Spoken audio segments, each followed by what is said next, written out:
décidé de parler d'un cas d'usage qui intéresse beaucoup de monde lorsque les personnes y sont confrontées. C'est la migration d'un sujet d'âme vers un autre et la complexité de gérer parfois ce transfert de données d'un point à un autre.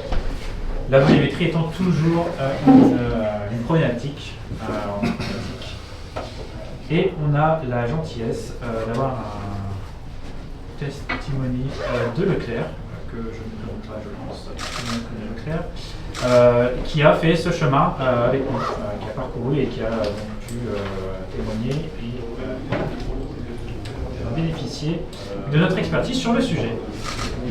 Avant de commencer, quand même, je vais présenter Mélanie, qui a commencé directement avec le sujet d'aujourd'hui. Mélanie, qui est Solution Engineer chez Scaleflex. Alors, donc, je ne sais pas si vous connaissez Scaleflex ou si vous avez déjà entendu parler de Scaleflex avant. Donc, Scaleflex, c'est un DAM français qui est basé dont l'équipe est basée à Lyon. Nous sommes acteurs du marché depuis 2016 et on a des clients qui sont maintenant distribués à travers le monde. Donc ça passe de Leclerc, comme on veut le présenter aujourd'hui, à des Rakuten ou des entreprises qui sont beaucoup plus modestes. Et nos capacités sont de pouvoir travailler sur plusieurs types de langues, plusieurs types de marchés. Donc Loïc, effectivement, connaît la solution par-dessus les épaules. Mon rôle, c'est Jean-François Leclerc, c'est d'être le vice-président Customer Experience. Et donc j'aide nos clients, ou moi je les accompagne du moment où on les rencontre pour la première fois jusqu'au moment où ils utilisent ils utilisent nos outils au quotidien. Donc je les suis du début jusqu'à la fin. Donc là, la présentation aujourd'hui, effectivement, c'est le cas d'usage Leclerc. Et on va vous parler de comment on les a aidés à migrer un très gros volume de data avec la complexité qu'ils avaient, sans qu'ils aient de perte de performance ou d'interruption pendant cette migration. Voilà, je te rends la main. Merci Jean-François. Donc j'étais en effet en première loge pour aider, assister ce client durant ce processus. Et on a souhaité commencer avec cette première slide par quelles étaient justement les problématiques rencontrées par le client et la raison qui l'a poussé à faire un audit des solutions et finalement à deux choses. Donc, le premier point, c'est tout simplement la solution qui était utilisée chez eux à l'époque, donc SN7, Adobe Dynamics Media Classic, pour ceux qui connaissent l'autre nom, qui est une solution qui a fait son temps, qui est robuste, mais qui aujourd'hui est clairement plus dans la stratégie de la solution, puisque tout le monde a vocation à aller vers le cloud. Et donc c'était tout simplement le moment opportun pour se poser les bonnes questions sur est-ce que le produit répond toujours à nos besoins, est-ce que d'autres solutions ne sont pas plus compatibles avec ce que l'on souhaite mettre en place. En tout cas, ce sont ces questions-là que Leclerc s'est posé. Et donc ça a été vraiment le point de départ de leur réflexion. Point numéro 2, c'est des difficultés qu'ils avaient au quotidien avec leurs solutions et ils voulaient s'assurer qu'à l'avenir, ces problématiques-là ne seraient plus présentes, ou en tout cas seraient de moins en moins présentes. C'est notamment gérer des flux massifs, pas besoin de vous présenter que le trafic que Leclerc représente sur le net à travers son site unique, mais pas que, est assez important, de par la volumétrie des assets en tant que tel, mais par le trafic derrière généré par les utilisateurs finaux. Ils rencontraient effectivement un effet un peu entonnoir avec la solution pour avoir des performances à la hauteur de leurs ambitions. Et ça a contribué d'autant plus à l'effort de réflexion de leur côté. Le point numéro 3, c'est une problématique métier qu'ils avaient, qui était la gestion des fichiers dupliqués. Vous pouvez imaginer le nombre de fichiers à traiter lorsque vous êtes un grand retailer tel que Leclerc. Et pour pouvoir savoir identifier facilement les fichiers qui étaient dupliqués, les fichiers obsolètes, les fichiers actuels, ou alors potentiellement les anciens fichiers des fiches produits, ça devenait assez compliqué et problématique pour eux à gérer. Donc c'était aussi un point qu'ils souhaitaient adresser avec la potentielle future solution qu'ils étaient en train d'auditer.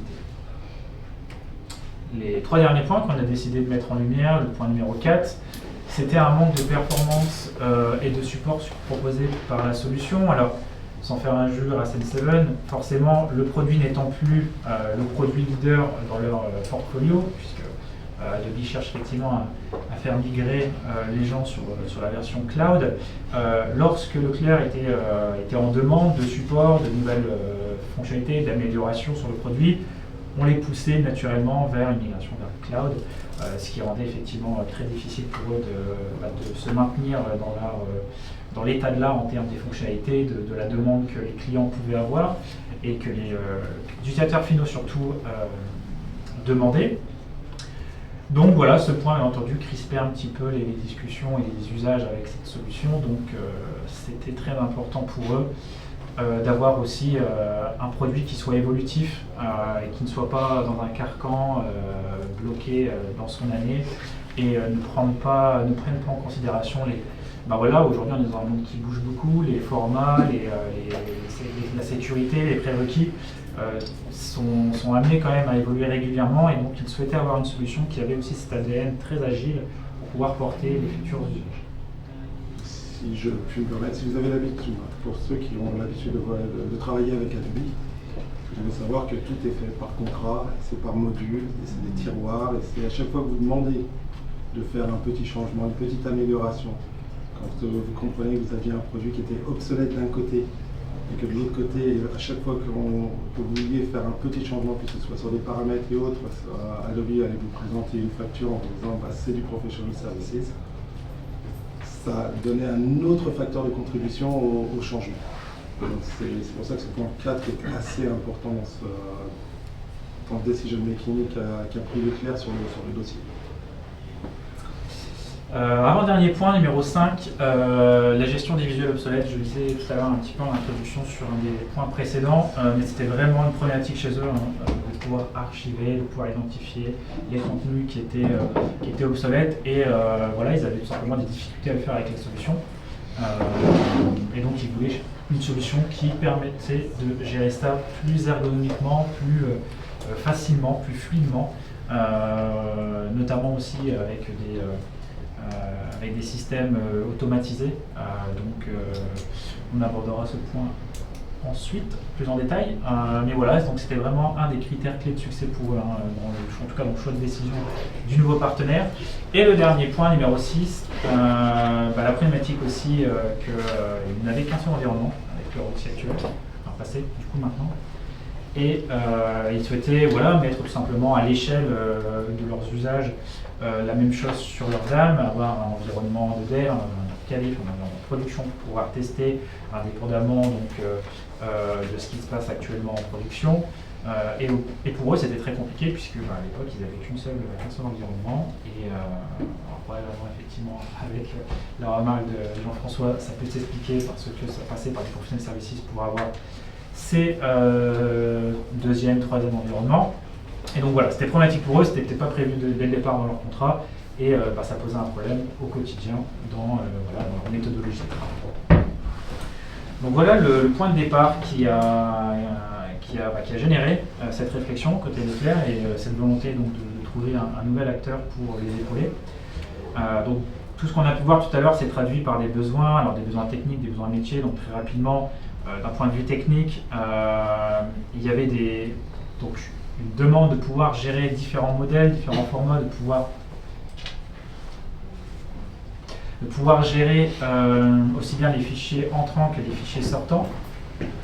Donc voilà, différents formats, différentes qualités, différentes positions, faire de la transformation, mais très fluidement via effectivement des tâches qui peuvent être d'ailleurs automatisées, donc grâce à des processus qui peuvent être définis en amont de leur côté et appliquer ça donc, à la solution directement.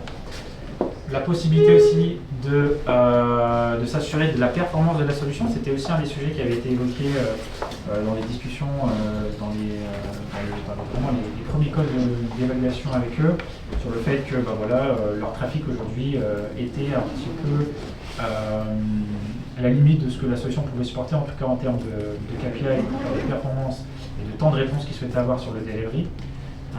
Donc ils nous ont challengé sur voilà, un certain nombre d'assets en termes de diffusion, sur des délais en termes de performance en millisecondes, etc. Donc ça c'était vraiment des aspects techniques, mais qui bien entendu se matérialisent derrière par voilà, l'expérience utilisateur bien entendu, et on en parlera un petit peu après. Mais voilà, il y avait vraiment des prérequis forts techniques et aussi la possibilité de s'assurer que si jamais demain le trafic devenait à croître, et ben, qu'on soit en mesure de scaler pour supporter les futurs usages. Ces besoins traduits par le métier, ben, on était de façon générale sur l'upload des médias, énormément de produits, beaucoup de fiches produits, il y a aussi la marketplace sur le site. Donc potentiellement c'est beaucoup d'ingestion à réaliser, à valider, à archiver, et donc il fallait pouvoir gérer ces uploads de la façon la plus optimisée. Et pour ce faire, on a travaillé avec l'intégration de leur outil Miracle, mais aussi s'assurer que ces uploads pouvaient être facilement opérés, encore une fois, par un langage programmatique pour optimiser et industrialiser les processus, s'assurer que la charge aussi savait répondre aux besoins, et bien entendu de pouvoir tracer, historiser justement ces évolutions à travers le temps pour pouvoir avoir une bonne vision de l'historique des différents assets ingérés. Excuse-moi, juste pour ma compréhension, oui. Il y a deux concepts là-dedans. J'envoie des images pour mon âme, et après il y a la consommation par les sites. Tout à fait. Donc il y a du CDN. Tout à fait. On parle de quelle performance? C'est plutôt pour gérer les deux. Les deux. Okay. Donc il y avait autant des problèmes d'ingestion que des problèmes aussi de delivery. Okay. Le problème de delivery, on le verra juste après avec des métriques. Là, on est plus sur du coût d'ingestion. C'est pouvoir vraiment ingérer une grande multitude d'assets avec voilà, des images classiques, ça peut être aussi de la vidéo. Ils avaient aussi des prérequis sur le fait de supporter les vidéos. Aujourd'hui, il n'y a pas beaucoup encore de vidéos sur le site clair, si vous regardez bien. Mais c'est vraiment des cas d'usage qu'ils souhaitent mettre en avant prochainement. Aujourd'hui, la vidéo, c'est vraiment voilà, dans l'air du temps, j'ai envie de dire. Donc voilà, c'est tout ça qu'il fallait pouvoir s'assurer en amont. Et après, effectivement, il y a la partie delivery. Et sur la partie delivery, c'est plutôt sur la partie du coup user experience, où avec Sense7, ils nous ont donné en tout cas comme information que ce qu'ils avaient en termes de temps moyen de diffusion, c'était du 100 millisecondes. Donc c'était vraiment la limite haute sur laquelle ils voulaient se baser, mais l'expérience souhaitée, les utilisateurs, pour l'expérience utilisateur, ils souhaitaient avoir vraiment du delivery qui se réalise entre 20 à 50 millisecondes, et entendu c'est des durées moyennes, et on a effectivement su les contenter sur ces performances-là. Pareil pour l'affichage responsive, il y a plusieurs façons de faire du responsive design. On peut le faire directement dans le template du CMS, on peut le faire en passant des paramètres spécifiques dans les URL pour dimensionner et cropper les images. Donc tout ça, c'était des fonctionnalités clés en main fournies avec la solution qui les a convaincus que la solution allait répondre à leurs problématiques de responsive design et de UI dans son ensemble. Donc, si vous n'êtes pas familier avec le mot responsive, en tout cas dans cette terminologie, c'est ce qui vous aide à loader vos pages sur vos sites internet, parce que vous n'arrivez pas à prendre toutes les pages, toutes les images d'un coup, elles viennent progressivement. Et donc ça, il fallait pouvoir le gérer. Quand vous avez une quantité d'images assez longue, surtout sur le site de Leclerc, par exemple, quand vous passez sur la première page, vous avez 100, 200, 300 produits que vous pouvez faire un drop-down. Vous imaginez que si vous devez attendre que les 300 images se loadent avant de pouvoir voir la première image, vous allez rester sur votre ordinateur assez longtemps. Donc là, le responsive permettait justement d'accélérer cette visualisation. Donc si je comprends bien, Scaleflex a son propre CDN, vous utilisez un provider de CDN actuel. On a 4 partenaires qui nous permettent de swapper d'un CDN à un autre en fonction de la performance qui nous intéresse. C'est-à-dire qu'on sait très bien que certains CDN ne sont pas bons en Asie, d'autres ne sont pas bons en Amérique du Sud. Certains sont très très bons en Europe, mais ça ne sert à rien de les mettre ailleurs. Donc en fonction de l'audience de nos clients, on choisit le CDN qui nous paraît le plus approprié et celui qui délivre aussi la plus grande stabilité. Mais par contre, notre outil Cloud Image, qui est lui un outil de Media Optimization chez nous, et donc il est positionné sur le CDN. Donc on fait toute la mécanique d'optimisation et ensuite on la délivre. C'est ça, l'optimisation elle est gérée directement par nos serveurs et non pas par potentiellement des services fournis par les CDN providers. On a nos propres algorithmes, nos propres façons de gérer ces optimisations. et on fait ça relativement bien et on délivre du coup aussi très bien, comme on peut le voir, 20 millisecondes. C'était ce qui était souhaité et ça reflète ce qu'on observe aujourd'hui sur leur site internet. Pour vous donner une idée, on délivre plus de 4 milliards de médias par mois. Au total, pas chez le client. Oui, pas sûr. En termes de monitoring, c'était aussi un besoin qui était évoqué. Voilà, aujourd'hui, de toute façon, tout le monde cherche à avoir des analytics, pouvoir comprendre ce qui se passe, comment, et surtout lorsque effectivement on est sur de la diffusion end-user, donc avec les métadonnées, enfin les logs que l'on peut récupérer de nos partenaires CDN, on est en capacité de créer des dashboards personnalisés pour les clients. Ça, c'est vraiment très important. On a bien entendu une série de dashboards qu'on fournit par défaut à chaque client, mais si le client a vraiment des besoins spécifiques, et ça arrive régulièrement, on est en capacité aussi de construire avec bien entendu les métadonnées et les logs qu'on arrive à récupérer, donc aussi bien en termes d'usage par exemple dans le DAM et les métadonnées qu'on récupère donc des partenaires service providers. Voilà, on est capable d'apporter vraiment beaucoup d'insights sur ce qui s'est passé et comment c'est consommé. On me dit d'accélérer un petit peu, donc désolé. On n'a que 45 minutes, donc on va faire le fast track. Donc tout ça pour dire que, voilà, spoiler alert, ils ont choisi la solution Scaleflex Faberbot. Et la raison à cela, c'est qu'on répondait vraiment aux trois problématiques principales. C'était un, bien entendu, de remplacer Sense7.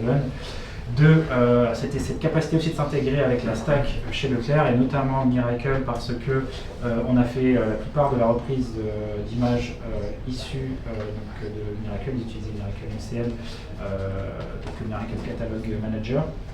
Et enfin, numéro 3, ils cherchaient un DAM moderne et évolutif, flexible bien entendu, mais évolutif, c'est vraiment un DAM porté sur l'avenir qui ne serait pas remis en question dans 2-3 mois quand des nouveaux formats ou des nouveaux protocoles sortiraient de terre potentiellement. Petite slide. C'est là que je vous montre que je sais parler anglais. Toute cette slide aurait dû être en français, vous m'excusez. Donc en somme, l'une des raisons aussi pour lesquelles ils ont choisi Scaleflex était relativement simple. Quand on parle de DAM moderne, on parle d'un DAM qui est capable d'accepter des AI. Il faut savoir que Scaleflex crée ses propres modèles AI. On a 35 modèles à disposition et on continue à en créer. On est capable de faire du machine learning et donc il fallait pouvoir, dans certains cas, customiser pour qu'il puisse prendre l'apprentissage de ce que veut faire le client pour pouvoir justement faire la delivery. Donc c'était une de nos forces. Ce qu'on appelle headless, c'est-à-dire que notre outil est par nature, on a une DNA d'être complètement API first, donc du coup facile à intégrer, open source, on est capable de prendre quasiment n'importe quel outil du moment qu'on a une sandbox et qu'on peut développer, on peut connecter. Et donc ça c'était vraiment un plus, surtout quand on prend une société comme Leclerc qui vient avec une très grosse stack, c'est-à-dire pouvoir connecter à ce sandbox qui vient. Et puis ensuite c'est toute la partie scalabilité et delivery de Scaleflex, c'est-à-dire le nom de Scaleflex, scale, scalability, flex, flexibility. Donc c'est-à-dire c'était la possibilité de nous accompagner quel que soit le volume à n'importe quel moment sans qu'ils aient à prendre le téléphone et à nous demander. C'est-à-dire qu'ils montent en volume, on monte en volume. Notre solution est faite pour ça. Elle est faite pour accompagner les clients de façon très simple. Oui. Parlons un petit peu du coup de la mise en place. Combien de temps, la volumétrie en tant que telle, donc on va rentrer un peu plus dans des éléments quantitatifs. Donc ça a suivi une méthodologie assez simpliste au final, hein. On pourrait croire qu'il faut 40 opérations, jalons, mais au final ça s'est très simplement découpé en 3 étapes. La première c'est la migration des assets en tant que telle, et je vais revenir un peu plus en détail là-dessus. La deuxième, ça a été le mapping des URL, puisque bien entendu, lorsqu'on change de solution, vous avez un historique, vous avez un site live, et ce que vous souhaitez éviter, c'est de devoir remodifier les URL, de faire ces mappings manuellement. Si on arrive à avoir des URL qui sont identiques à celles de la solution qui est remplacée, ça offre effectivement un grand soulagement pour le client et en l'occurrence ici pour Leclerc. Et on a été donc en mesure de les accompagner pour faire en sorte que ces changements soient les plus minimes possibles. Et enfin, numéro 3, c'est juste également aussi pour évoquer que voilà, on est vraiment très flexible, comme on le sous-entendu tout à l'heure. C'est que voilà, ils nous ont clairement exprimé un besoin spécifique à Leclerc. Vous avez sûrement déjà vu d'ailleurs sur leur site des petites pastilles promotionnelles parfois pour les sols, lorsque c'est pour le vin. Ils ont des petites pastilles qui viennent s'ajouter à leurs assets. Et ces pastilles sont dynamiques, avec des paramètres dans les URL, on peut modifier le montant de la réduction, le pourcentage de la réduction, ce genre de choses-là. C'était géré directement dans Sense7. Et donc on a été aussi en mesure de supporter ce use case pour eux sans grande difficulté. Donc en termes de mise en place, en termes de planning, j'ai envie de dire, on a commencé par tout simplement les accompagner dans la configuration de la solution. Donc c'était effectivement leur délivrer la solution. Donc c'est une solution SaaS bien entendu. Donc on a créé les comptes pour eux, on a paramétré les différents aspects techniques en fonction de leurs exigences. Donc sélection du CDN par exemple, ce genre de choses, le custom CNAME pour avoir effectivement des URL SEO friendly.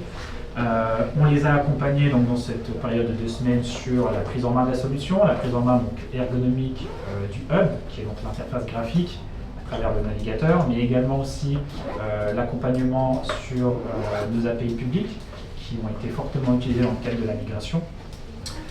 Voilà, donc pendant 2 semaines, on les a accompagnés, on a construit avec eux donc, leur plateforme et on les a accompagnés pour être relativement autonome, puisque passé ces 2 semaines-là, en à peu près 1 mois, on a réalisé vraiment toute la migration, c'est-à-dire migrer toutes les données qui étaient ciblées, qui étaient identifiées sur leurs différents environnements. Donc là, on parle vraiment sur les 3 environnements qu'ils souhaitaient avoir à disposition.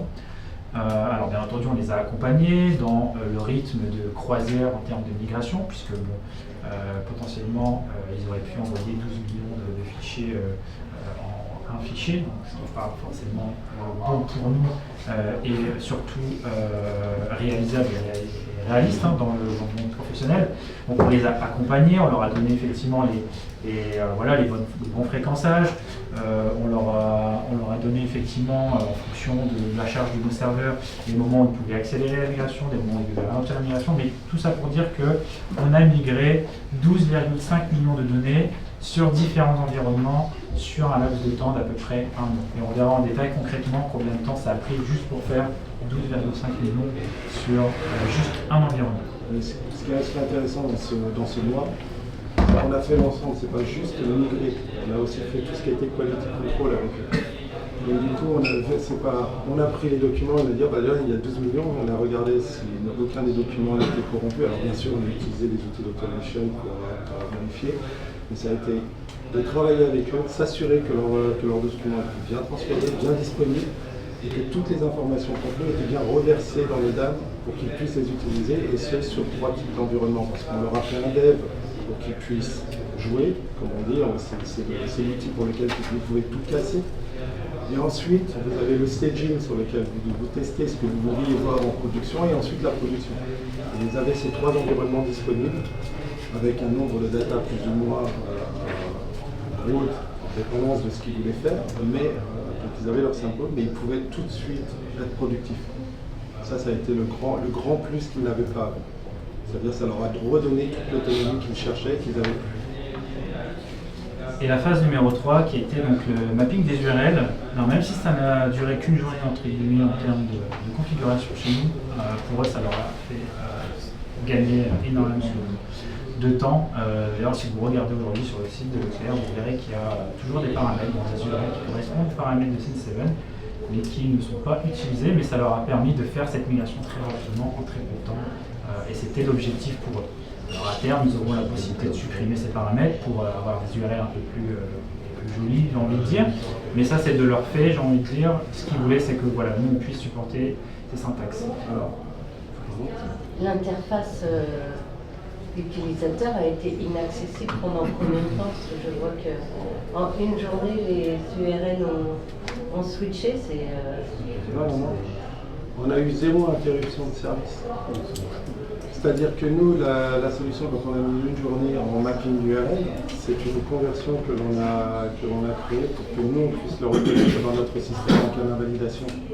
Donc on a repris les URL qu'ils avaient et on les a relevés. C'est pour ça qu'aujourd'hui, malgré que Leclerc tourne sur notre plateforme, on retrouve des URL de l'ancienne solution. Parce que justement, il ne fallait pas faire d'interruption. La seule chose qui s'est faite, c'est la bascule sur notre CDN à un certain moment, puisqu'on a repris on a repris les URL, on a repris les médias, on avait fait l'enregistrement, et qu'il fallait qu'ensuite on recharge le CDN pour faire toute la partie cachée. Alors, peut-être un petit point de précision pour essayer de clarifier le point. On n'a pas mappé les URL à la fin de la migration. C'était fait concomitant, bien entendu, mais c'est juste qu'on a séparé les phases pour que vous puissiez comprendre que la migration en tant que telle a duré à peu près un mois. Par contre, gérer le mapping des URL, pour nous, c'était de l'ordre d'une journée et ça a été fait tout de suite. Et du coup, Leclerc a pu en bénéficier dès les premiers assets téléversés dans le DAM. Et en bas, la gestion des pastilles promotionnelles. Alors ça peut paraître anecdotique, mais sans ça pour Leclerc. 15 minutes, il vous reste 15 minutes. Parfait. Mais sans ça pour Leclerc, c'était compliqué. Donc on l'a fait en interne. On a demandé tout simplement donc, les éléments constitutifs de ces pastilles et on a une équipe toujours au sein de la R&D qui a réalisé les mêmes pastilles. Donc on a fait un avant et après, on était ISO par rapport à ce que Leclerc avait avec la solution précédente. Donc même des choses qui ne sont pas forcément a priori dans notre catalogue, on est quand même assez flexible pour pouvoir les délivrer. On va terminer donc avec 3 petites slides. Les bénéfices, donc 12,5 millions, c'était la target au moment donc, de cette migration qui a eu lieu en début d'année. Et ça, c'est ce qu'on a délivré donc, en production. Et donc, juste cette partie-là, juste sur cet environnement, on a fait cette migration en une semaine, avec le week-end inclus. Donc ça vous donne une idée de la vitesse à laquelle on est capable de délivrer. Alors on n'a pas le poids ici, c'est en Tera. C'est des térabytes. Plus la exacte, mais c'était en Tera. Et donc on a fait cette migration en une semaine, vraiment en allant, très rapide. Et du coup ça a participé à la preuve qu'on savait effectivement ingérer très rapidement et être performant sur cette partie-là. Gain en efficacité, donc voilà, réduction des temps aussi bien en ingestion qu'en delivery, puisqu'on l'a dit tout à l'heure, on est passé d'une moyenne de 100 millisecondes à entre 20 et 50 sur le delivery, donc gain de temps un peu partout, j'ai envie de dire, hein, donc en gestion, sur le delivery pour l'expérience utilisateur. Je te laisse finir avec la slide. Oui. Comme par hasard, ça tombe sur moi, c'est le commercial. Donc effectivement, on a aussi réduit leurs coûts en faisant ça, c'est-à-dire que tout utilisateur d'Adobe comprend quel est le pricing qu'il pratique. Donc vous pouvez imaginer que quand vous passez d'Adobe à un best of breed, vous n'avez pas du tout le même pricing qui s'applique. Donc effectivement, quand ils ont fait le calcul, ils se sont aperçus très rapidement que pour une valeur ajoutée qui était plus haute et plus flexible, ils payaient 3 fois moins cher que ce qu'ils payaient sur leur premier contrat. Donc pour eux, c'était un done deal avant même de... Le pricing n'a jamais été un problème dans ce contrat. Pour eux, ils ont tout de suite regardé les 2 slides précédents qui étaient la gestion du delivery, la scalability, c'est-à-dire qu'on puisse les accompagner, mais mieux encore, c'était toute la partie, slide précédent, c'était le gain d'efficacité. Voilà.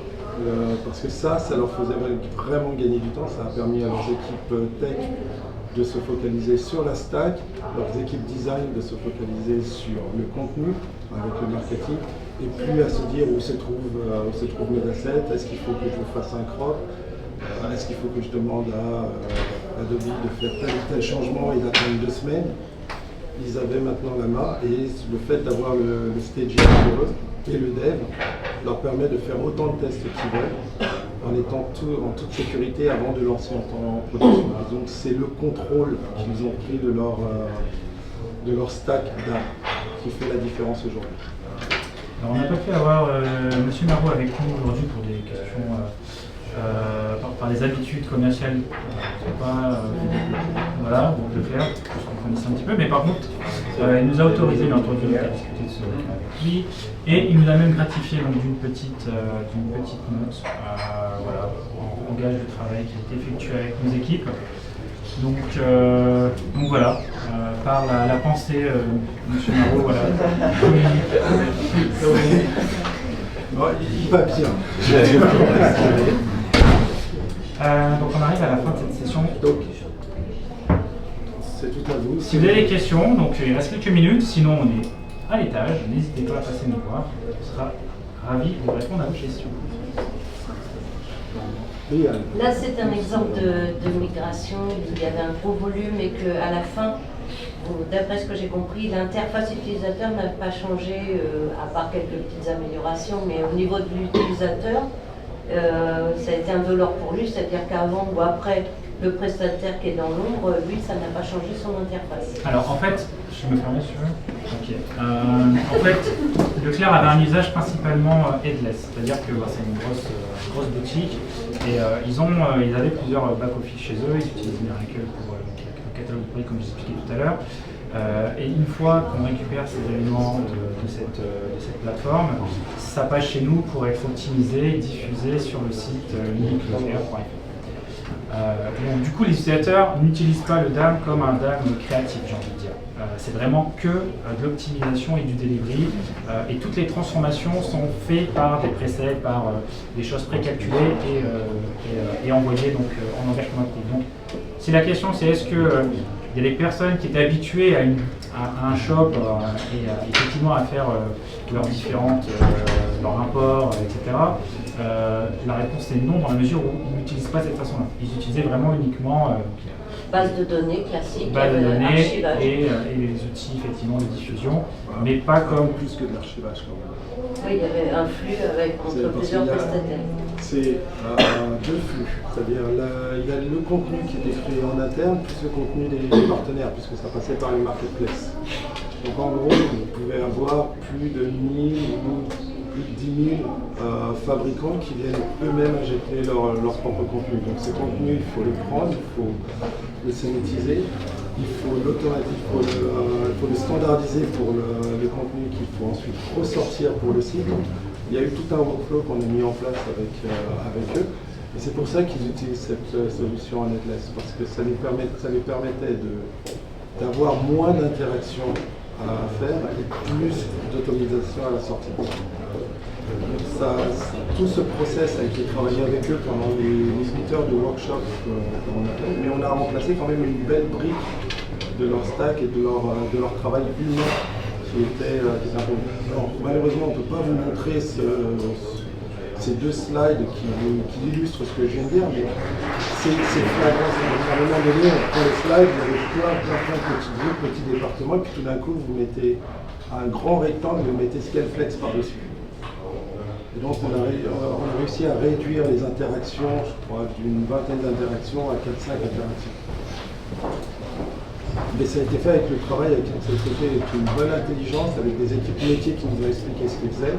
On a vu ce qu'on pouvait prendre de l'équipe métier, de le mettre dans le DAM et de pouvoir le sortir. Il y a des choses où on leur a dit c'est pas possible, il faut toujours tester. Mais ça a été une très bonne collaboration entre deux équipes, entre les équipes de dev, les équipes métiers et les équipes Scaleflex pour les gens.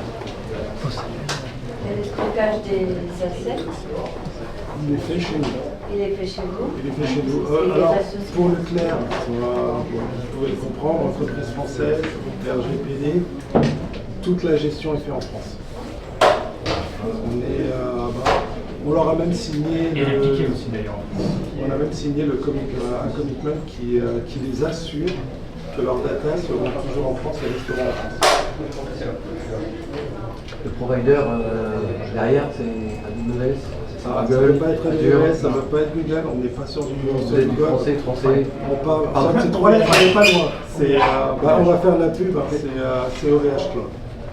C'est le seul hosting provider européen aujourd'hui qui soit capable De délivrer ça. de délivrer ça. Et pourquoi c'est le seul qui est capable de le faire? C'est parce que malgré qu'ils aient leur infrastructure aussi en Asie, ils ont des problèmes d'incendie, on y a eu droit.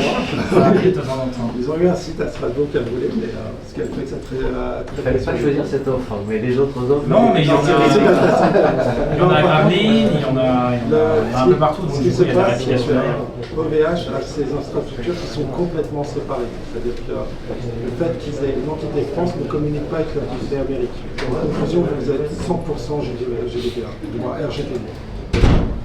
Et c'est pour ça qu'on les a choisis pour nos clients, pour nos banques, les banques qui travaillent avec nous, les assureurs qui travaillent avec nous, les compagnies françaises qui disent c'est moi il faut que ça reste en France.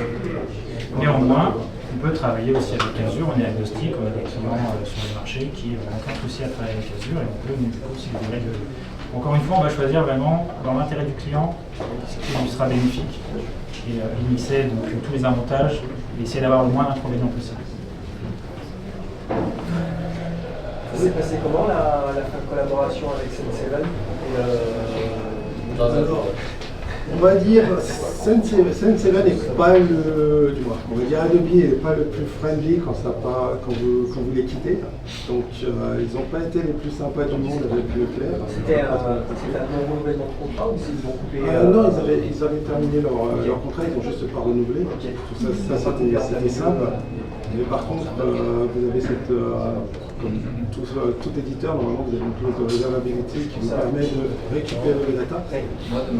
Ils n'ont pas été les plus fins du tout. Je ne dirai pas plus parce que après je ne vais pas être frontal avec Adobe. Et pour le coup, ce qui a sauvé d'ailleurs Leclerc, ce qui a sauvé, mais ce qui a facilité cette migration Leclerc, c'est que Senseven n'était pas forcément l'unique référentiel de contenu. Ils avaient aussi Miracle dans Marketplace où ils avaient aussi énormément de contenu dessus. Donc on est capable de récupérer quand on a une URL publique, FTP, HTTP, quelque chose, avec nos API très facilement les contenus. On peut le faire aussi avec Senseven puisqu'il existe certaines URL. Par contre, ils sont assez réticents à donner les URL des masters. Et donc c'est là où effectivement c'est un vrai faire entre le client et l'éditeur qui essaie de retenir autant que faire son client. Là, malheureusement, nous, on n'a pas de poids sur ça, mais en tout cas, on a pu les aider et surtout on les a. J'en reviens sur la collaboration entre les deux équipes. Au moment où on a fait les workshops, on a identifié ce qui pouvait être des bloqueurs. Et donc en travaillant main dans la main, on est arrivé à trouver des solutions qui ont fait le succès du projet. On retrouve une image sur la base. Questions?